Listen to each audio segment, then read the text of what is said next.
Krishna Krishna Krishna Hare Hare Hare Ram Ram Ram Hare Hare Hare Krishna Krishna Krishna Hare Hare Hare Ram Ram Hare Hare Hare Krishna Krishna Krishna Hare Hare Hare Ram Hare Hare Hare Krishna Krishna Krishna Hare Hare.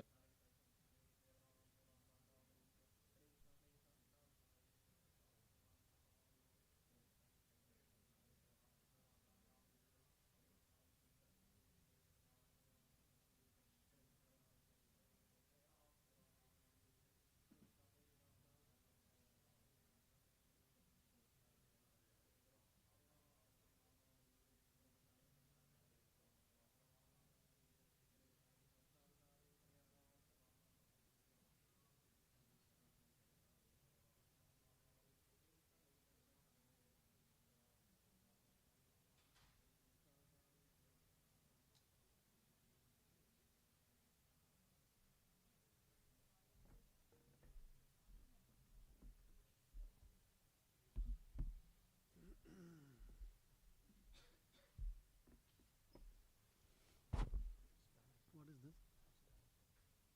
Everything is working. Just have to use it. Know how to use it properly. Oh, okay. Why it is not working about?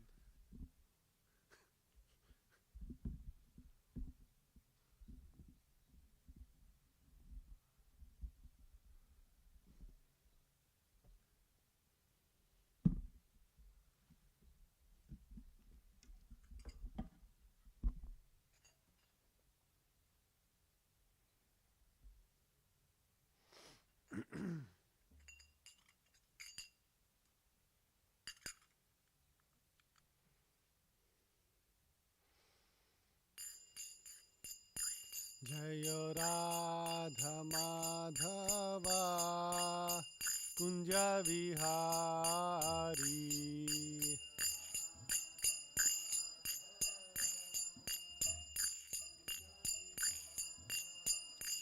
Jayo Radha Madhava Kunja Vihari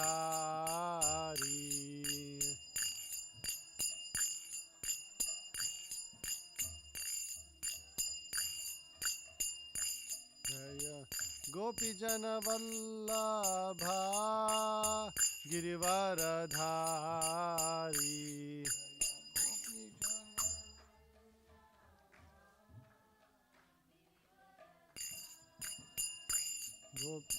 Gopijana Vallabha Girivaradhari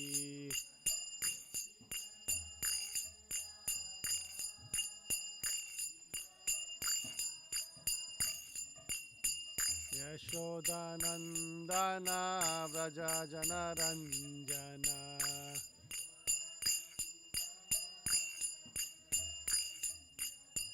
Yashodanandana Vraja Janaranjana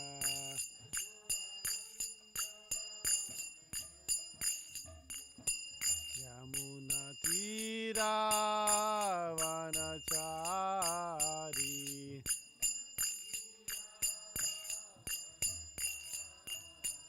Yamuna Tira Vanachari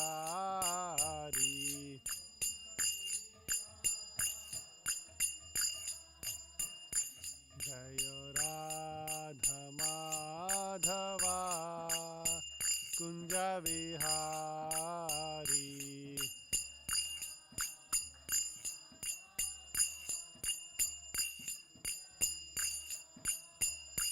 Jayo Krishna Balaram Jayo Krishna Balaram Krishna Balaram Jayo Krishna Balaram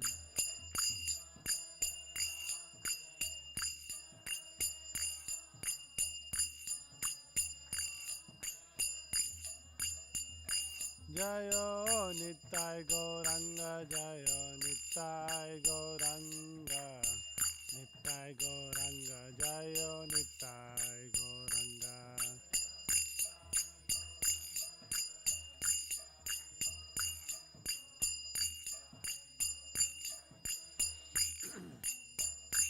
Jayo Jayo Prabhupada Prabhupada, Prabhupada, Prabhupada.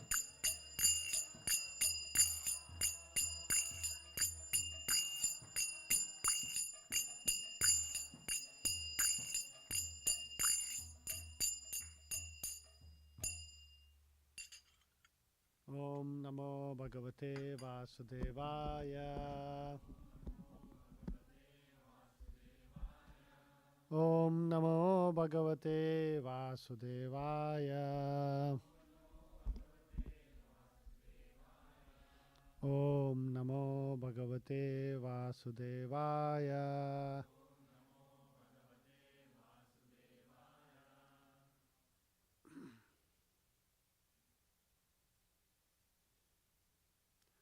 Reading from Srimad Bhagavatam, 8th Canto,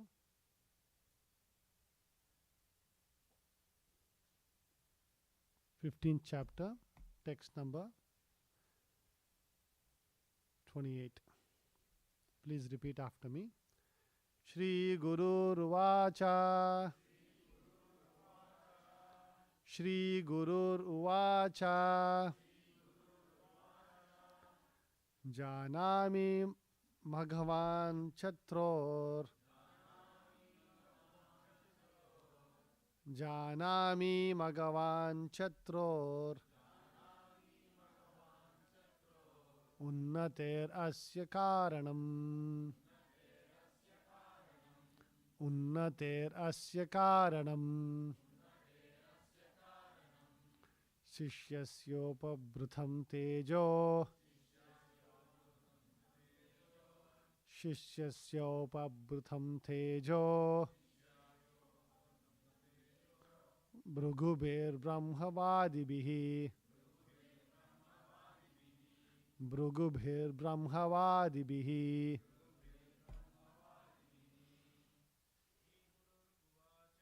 Shri Guru Uvacha.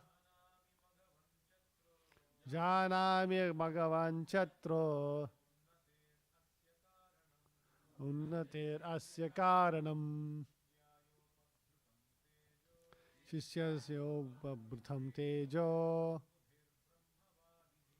Bhrugubher brahmavadibihi. Shri Guru Uvacha. Janami Bhagavan Chatror. Unnater asya karanam. Shishyayopabritham tejo. Bhrugubher brahmavadibihi. Shri Guru Uvacha. Janami Bhagavan Chatror. Unnater asya karanam. Shishyayopabritham tejo. Bhrugubher brahmavadibihi. Shri Guru Uvacha. Janami Bhagavan Chatror. Unnater asya karanam. Shishyayopabritham tejo. Bhrugubher brahmavadibihi. Word to word translation. Shri Guruhu Uvacha. Brihaspati said, Janami, I know, Bhagavan, O Indra, Shatraha, of the enemy, Unnatehe, of the elevation, Asya, of him, Karanam, the cause, Shishyaya, unto the disciple, Upabritham, endowed, Tejaha, power, Bhrugubihi, by the descendants of Bhrugu, Brahma Vadibihi, all powerful Brahmanas. Translation and purport by His Divine Grace, A.C. Bhakti Vedanta Swami Srila Prabhupada. Translation. Brihaspati, the spiritual master of the demigods, said, O Indra, I know the cause for your enemies becoming so powerful. The Brahmana descendants of Bhrigu Muni, being pleased by Bali Maharaj, their disciple, endowed him with such extraordinary power. Purport. Brihaspati, the spiritual master of the demigods, informed Indra. Ordinarily, Bali and his forces could not achieve such strength, but it appears that the Brahmana descendants of Bhrigu Muni, being pleased with Bali Maharaj, endowed them with this spiritual power. In other words, Brihaspati informed Indra that Bali Maharaj's prowess was not his own, but that of his exalted Guru, Sukracharya. We sing in our daily prayers, Yasya prasadat bhagavat prasado, Yasya prasadanna gati kutopi. By the pleasure of the spiritual master, one can get extraordinary power, especially in spiritual advancement. The blessings of the spiritual master are more powerful than one's personal endeavor for such advancement. Narottama Dasa Thakura therefore says, Gurumukha Padma Vakya Chittete Kariya Aikya Arana Kariha Mane Asha. Especially for spiritual advancement, one should carry out the bona fide order of the spiritual master. By the parampara system, one can thus be endowed with the original spiritual power coming from the Supreme Personality of Godhead. Evam parampara praptam imam rajarshayo viduhu. Thus ends the Bhaktivedanta purport. Om Ajnana Timirandasya Gnananjana Shalakaya Chakshurun Militam Yenam Tasmai Shri Guruve Namaha Nama Om Vishnu Padaya Krishna Prestaya Bhutale Srimate Bhakti Vedanta Swamin Itinamine Saraswate Deve Gauravani Pracharine Nirvisesha Shunyavadi Pasyata Deshatarine Jai Shri Krishna Chaitanya Prabhu Nityananda Shri Advaita Gadadara Shivasadi Gaura Bhaktaranda Hare Krishna Krishna Krishna Hare Hare Hare Rama Rama Rama Hare Hare.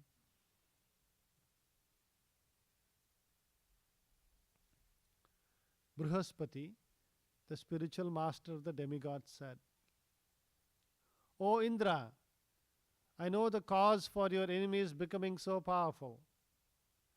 The Brahmana descendants of Bhrigu Muni, being pleased by Bali Maharaj, their disciple, endowed him with such extraordinary power.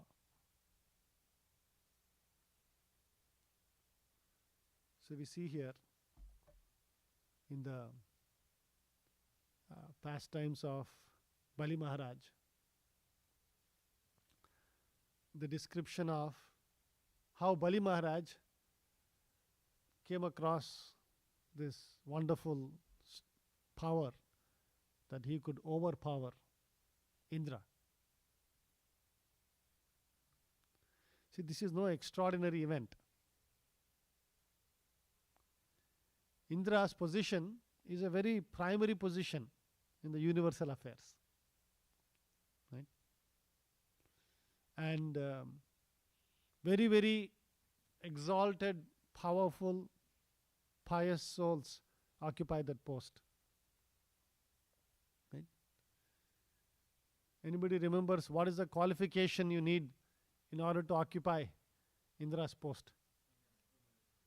Right? 100 Ashwamedha Yagnas have to be performed. And whenever anybody else is attempting to do those, Indra gets very tense. And whoever is in the post of Indra, right? There is the description in the Bhagavatam of instances where this happens, right? Which is that one? Prithu Maharaj, right? When Prithu Maharaj was performing, as he was getting closer to that number, Indra was very perturbed. There is also description in the Bhagavatam of situations when there is no living entity who is capable of occupying the post of Indra. At that time, who occupies? Supreme Lord himself occupies. Right? What is the example there?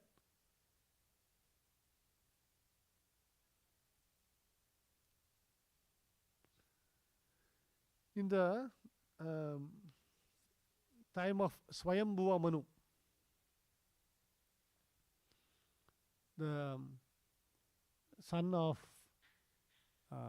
Ruchi and Akuti, his name was Yagna. Yagna is the Supreme Lord himself. And he occupied the post of Indra. And this was a situation when there was nobody else qualified to occupy this position. Right? So, we see here a very interesting thing happening. That position, which is so powerful and so important, is getting shaken up in the universal affairs. We'll read a little bit about what is leading up to this. There's a very nice description of the heavenly planets. If somebody wants to get deviated from your path back to Godhead, you can get sometimes it's good to know so that we don't get deviated from the path back to Godhead. It is said that at the end of one's life, if one has perfected, right, the Vishnu Dutas bring a celestial plane, spiritual plane, not celestial, it's spiritual plane. And then when you're going back to Godhead, they take you on a tour of the upper planetary systems.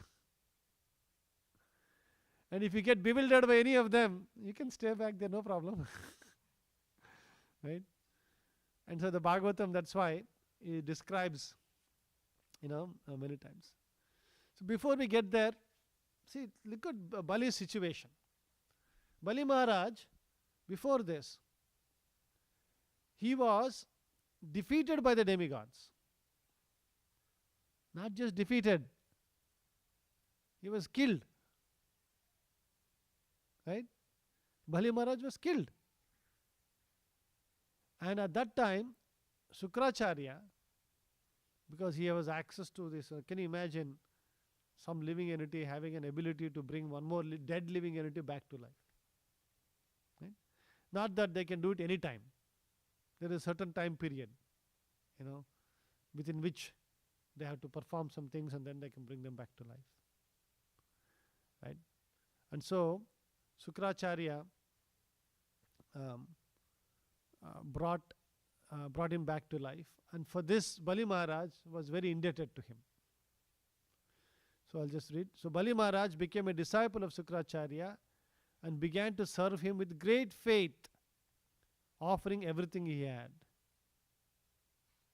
Right? The Brahmana descendants of Bhrigu Muni were very pleased with Bali Maharaj, who desired to conquer the kingdom of Indra. Therefore, after purifying him and properly bathing him according to regulative principles, they engaged him in performing the yagna known as Vishwajit. So he performed this Vishwajit yagna. And now when this yagna was performed, there appeared from the fire a celestial chariot covered with gold and silk. There also appeared yellow horses like those of Indra, and a flag marked with a lion. A gilded bow, 2 quivers of infallible arrows, and celestial armor also appeared. Bali Maharaj's grandfather, Prahlad Maharaj, offered Bali a garland of flowers that would never fade, and Sukracharya gave him a conch shell. So Bali Maharaj, his secret to achieving this wonderful power is serving, Shukracharya, serving the Brahmanas. So there, Prabhupada is explaining that in this universe, there are 2 methods of acquiring power. Okay? What is the first method?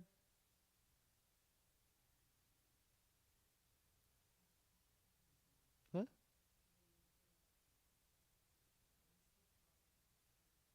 Mystic powers, yes. But what is the currency?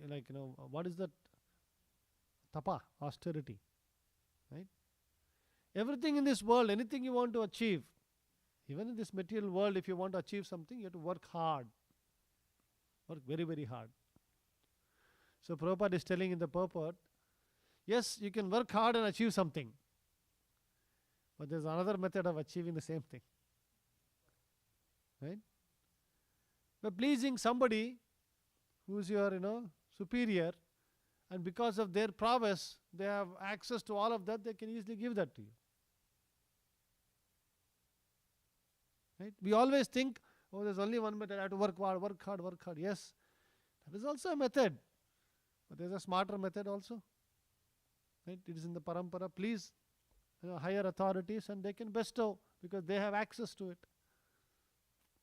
So, one of the first takeaways of this in this sloka and purport is that apart from just endeavoring hard, one should, learn to please the spiritual master and the authorities.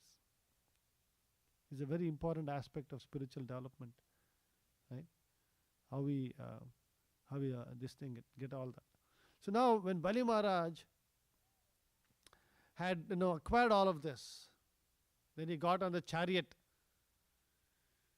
and put on the garland that his grandfather had given him, Prahlad Maharaj had given him, and he head out to Indra's kingdom.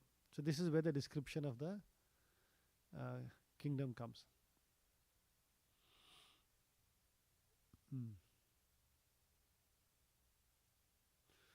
So, King Indra's city was full of pleasing orchards and gardens, such as the Nandana garden. Because of the weight of the flowers, leaves, and fruit, the branches of the eternally existing trees were bending down.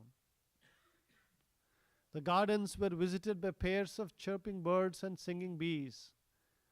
The entire atmosphere was celestial. Right? See, this is the nature of opulence. Beautiful flowers and trees, nice chirping birds. Right?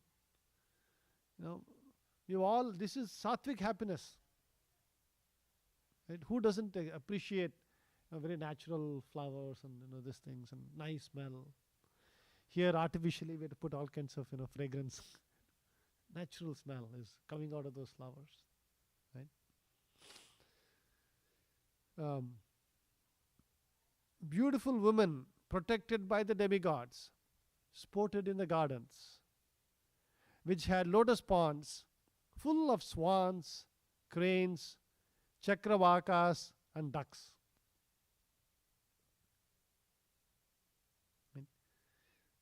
We also want vacation all the time. They are vacationing 24/7. Right? There's nothing to this thing. They were just sporting in the gardens. Lotus flowers, cranes, chakravakas, ducks were there. The city was surrounded by trenches full of the Ganges water. See, Ganga flows in all the 3 planetary systems. Anybody knows what Ganga is called in the higher planetary systems? Huh? I don't know if Mandakini might be the name. I don't know. It says here it says Akash Ganga. It's called Mandakini as well. So full of Ganges water known as Akash Ganga. Now, it was also surrounded by a high wall which was the color of fire. Upon this wall were parapets for fighting. The doors were made of solid gold plates, and the gates were of excellent marble. They were linked by various public roads. The entire city had been constructed by Vishwakarma. Like Vishwakarma had created this. The city was full of courtyards, wide roads, assembly houses. Courtyard. See, this is the way, naturally, opulently you build this thing. Nice big courtyard is there, protected from everything, and natural fragrant this thing. So, following in these lines, all our buildings in our land, all huge courtyards they have. Very natural beauty it adds. The city was full of courtyards, wide roads, assembly houses, and not less than 100 million aeroplanes. There were 100 million aeroplanes. So practically, everybody had an aeroplane. I think they had more than, because there are totally 33 million demigods only, right? So each of them had 3 aeroplanes. You can imagine. So many aeroplanes they had to access whenever they want, they could access them. 3 per family.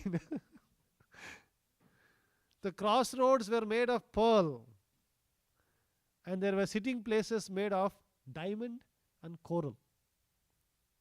Like their benches were made of diamond and coral. Everlastingly beautiful and young women who were dressed with clean garments glittered in the city like fires with flames. Right? Because you see, in the spiritual, in the upper planetary systems, you don't suffer old age and all that. Right? You practically, there are different descriptions that, the gestation period is like 1 day, and then you're quickly born, and then you are very quickly you become a youth, and you sort of maintain that, for a long time, right? And they all possess the qualities of Shama. In that purport, Prabhupada explains, what is this Shama? In fact, Narottama Dasa Thakura, Vishwanath Chakravarti Thakura, he gives a hint of what is this Shama woman. It seems the women in the higher planetary systems are called Shama. And he writes, Sita Kale Bhaved Ushna. Shita Kale Bhaved Ushna. Meaning, in temperature like this, when it's very cold, women are very warm. Right? Bodily, from the body, this thing. Ushna Kale Sushitalaha. They are very pleasing and cold when the temperature outside is built-in air conditioning is there in their bodies. The bodies are designed like that. Stanau Sukatinau Yasam. They have very firm breasts. Then Taha Shama Parikirtitaha. This is the characteristics of a Shama. The women in the celestial, in the higher planetary systems. So then what happened? The breezes blowing in the streets of the city bore the fragrances of the flowers falling from the hair of the women of the demigods. Right? The fragrant flowers were falling, and that beautiful smell permeated the entire place. Apsaras passed on the streets which were covered with the white fragrant smoke of aguru incense emanating from windows with golden filigree. The city was shaped by canopies decorated with pearls, and the domes of the palaces had flags of pearl and gold. The city always resounded with the vibrations of peacocks, pigeons, and bees. And above the city flew aeroplanes full of beautiful women who constantly chanted auspicious songs that were pleasing to the ear. The city was filled with sounds of mridangas, conch shells, kettle drums, flutes, and well-tuned stringed instruments, all playing in concert. There was constant dancing and the Gandharvas sang. The combined beauty of Indrapuri defeated beauty personified. And next verse is very, very important. No one who was sinful, envious, violent towards other living entities, falsely proud, lusty, or greedy could enter that city. The people who lived there were all devoid of these faults. Okay. See, there is a qualification in order to enter the higher planetary systems. One has to be free of sin, free of envy, violence towards other living entities, cunningness. See, in this world, they say, oh, he's very cunning, It's all praise. They said, no, you cannot be cunning. They cannot be falsely proud, lusty, or greedy. Then the question will come up, sometimes we see that, people in the higher planetary systems exhibited these qualities. How is that possible? The idea is that generally, when you are in the higher planetary systems, generally, you are expected to be free of these things. Certain level of sattva guna is needed. These are basically nothing but manifestations of higher levels of sattva guna. When a person becomes sattvic and this thing, they automatically get these things. But this material world, they're all dualities. Right?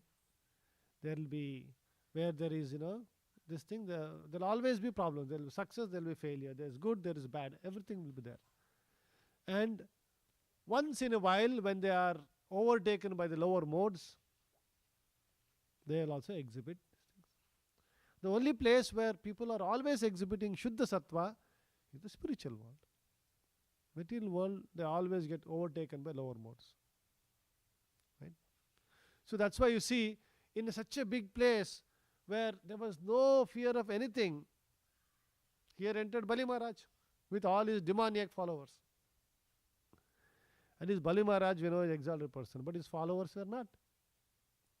And they were so powerful that the demigods understood, okay, this is not an ordinary situation. They went to Brihaspati and said, what are we supposed to do? At that point, Brihaspati said, nothing much you can do. He has attained these wonderful qualities by worshipping his superiors, his guru, and the brahmanas. But he also gave a hint. Right? What is the hint he said? The only way he can lose that if he disobeys the orders of guru and this thing. But in fact, Vamana Deva utilized this particular, this thing, and tricked him to disobey his guru. Right? That's what happened. Right? It's not that, Bali Maharaj willingly wanted to do. But you see the beauty of how the Supreme Lord is and the spiritual world is. The Bali Maharaj, for a higher cause, right? When you are exhibiting pure devotional service, you don't think about, what are the consequences, what are these things. There might be some consequences, sometimes there may not be this thing, but serving the Supreme Lord is more important. Right? And Bali Maharaj chose pure devotional service over trying to follow the rules of this world. Right? And the Lord also reciprocated. How did the Lord reciprocate?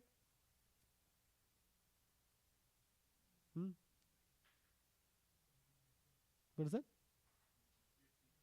Yeah, he sent him to Sutala. He became his gatekeeper. Right? I'll eternally remain here and protect your kingdom so that you will have more opulences than the heavenly planets. See, but not only that, look at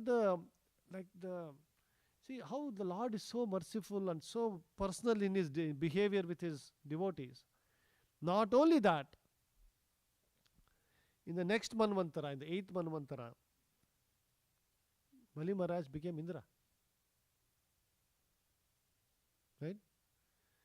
He got what he wanted also. Right? He wanted to become Indra, he wanted to take over the post. He said, no, don't worry, I will naturally make you Indra. See, this is the nature of this, our interaction with Supreme Lord. We should not say, oh, Krishna will give me this, that's why I should do this. Again, that is not pure devotional service.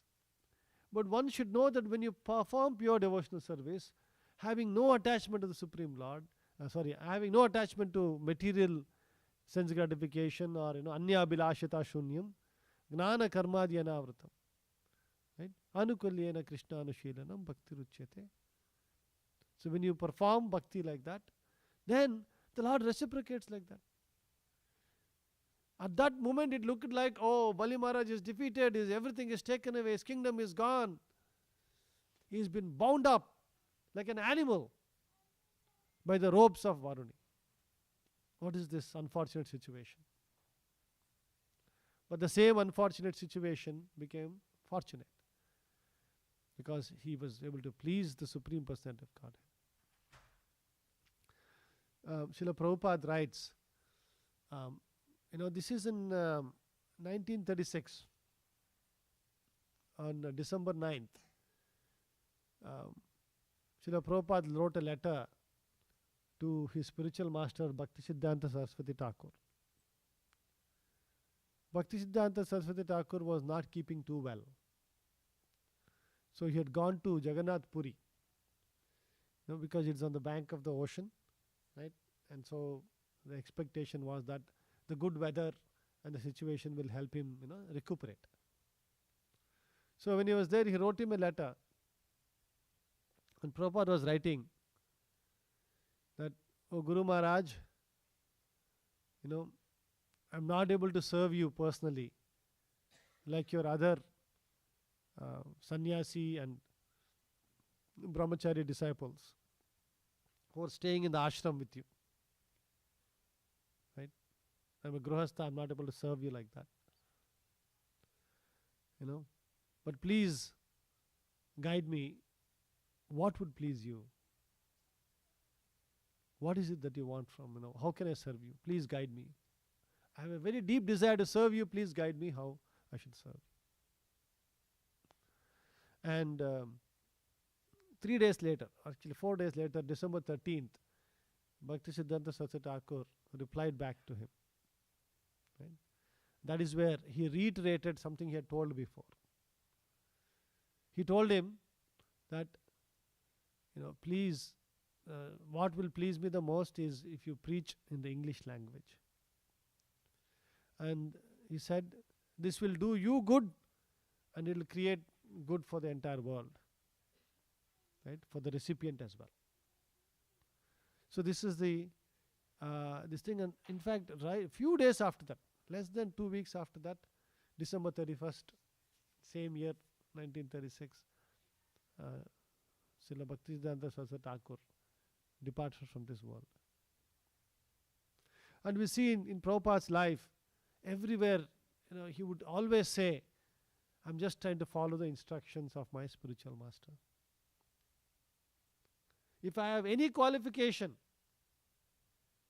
right, only one qualification is I'm just following the instructions of a spiritual master, as strictly as I can. So one should take this sort of lesson in our hearts, that the way to acquire special blessings is by pleasing the spiritual master. And by pleasing the spiritual master and his authorities, we can get access to unlimited power in this world. Right? So that's why one should learn the spiritual etiquette of how to deal with our senior Vaishnavas and authorities, and learn this process. The other thing that we can talk about over here is that even in this, even in the higher planetary systems, we hear about all these opulences, all these wonderful things. But the nature of this material world is that wherever there is success, what will be there? Failure will be there. Wherever there is happiness, distress will be there. That is the nature of this material world. So we should not get too much caught up in success or failure, happiness, distress, so-called happiness, distress. At that moment, it looked like, something is very good or very bad, but then who knows? We should have firm faith the Supreme Lord is in control. And when you have that firm faith, you will see that the Lord will reciprocate our faith, our steadfastness in serving our spiritual master's mission.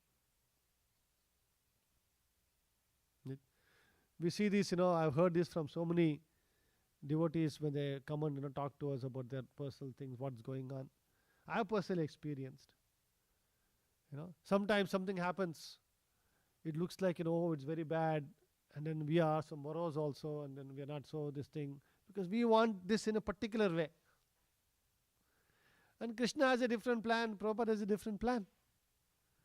And then we're thinking, this happened, that happened. And then after 6 months, 1 year, you'll suddenly realize, that was the best thing that happened. Right? If that had not happened, something else, big disaster would have happened. Right?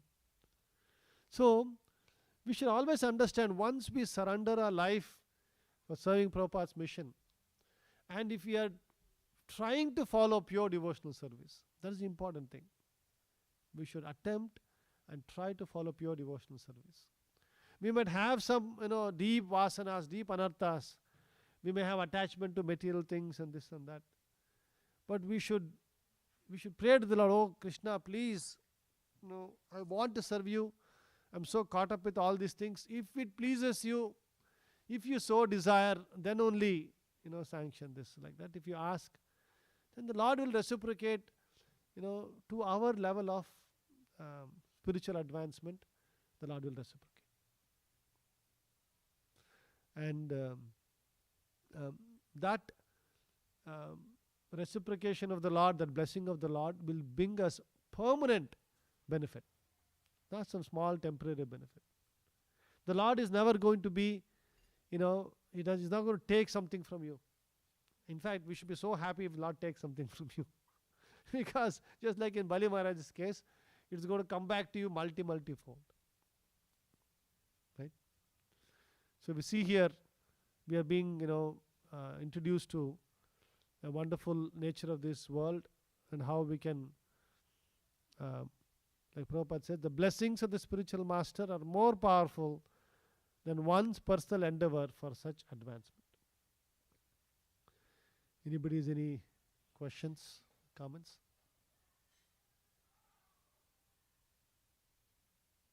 Yes.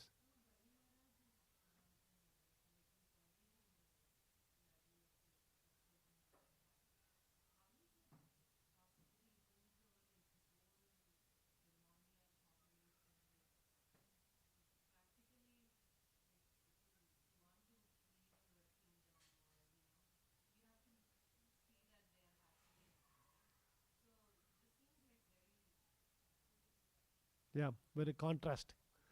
In Prahlad Maharaj situation is also similar. But you see, one should remember that when such exalted personalities rule the atheistic people, like demons mean they're atheists. Because of serving because of serving a pure devotee like that, right, they also start getting purified. So this is the nature of the world. The Lord gives opportunity for everybody to, get purified. And I'm sure in the rule of Bali Maharaj, these demons wouldn't be going and disturbing other saints and this thing from doing sacrifices and all those kind of things, right? They just want to enjoy the world, and atheists, okay, fine, enjoy the world, you face the karma, at least do it in a proper way, right? Otherwise, do you think they can all go and occupy the heavenly planets even for that short time period, right? So this is the nature. Very rarely, once in a while, we see that even amongst the so-called families of the atheists, wonderful devotees are born. Jai Srila Prabhupada. And that the birth of those exalted personalities completely purifies, and so many living entities go back to Godhead just by serving them, right? So that is why, especially in this Kali Yuga, it's very difficult to say who is a theist, who is an atheist. We keep hearing about how even amongst devotees, in the garb of devotee dress, there will be demons. This is the reality of this world. There will be demons amongst us who will be vying for name, fame, power, women, prestige, and all these things. And because of their demoniac nature, they will destroy even spiritual movements. In fact, in this, I was just listening to one lecture. Prabhupada was talking about how, very whimsically, for whimsical reasons, his spiritual master's wonderful organization was destroyed. Bhaktisiddhanta Saraswati Thakur built such a powerful Gaudiya Math, 54 temples all over India, and they were so respected, can you imagine in those days sending people to UK and Germany and all those places to preach, so that they had access to so much resources. It is said that their headquarters in Calcutta was such a huge building full of marble, like Bagh Bazaar, that this thing. So all of that kingdom, spiritual opulences were created, but everything was whimsically thrown away because they refused to follow the instructions of the spiritual master. So one should always understand that in this world there will be, it's our consciousness that matters. In different places people manifest. Okay, I think they must be ready for this thing now. We'll stop here. Grantra Chimad Bhagavatam ki Jai Srila Prabhupada ki Bol Premanande.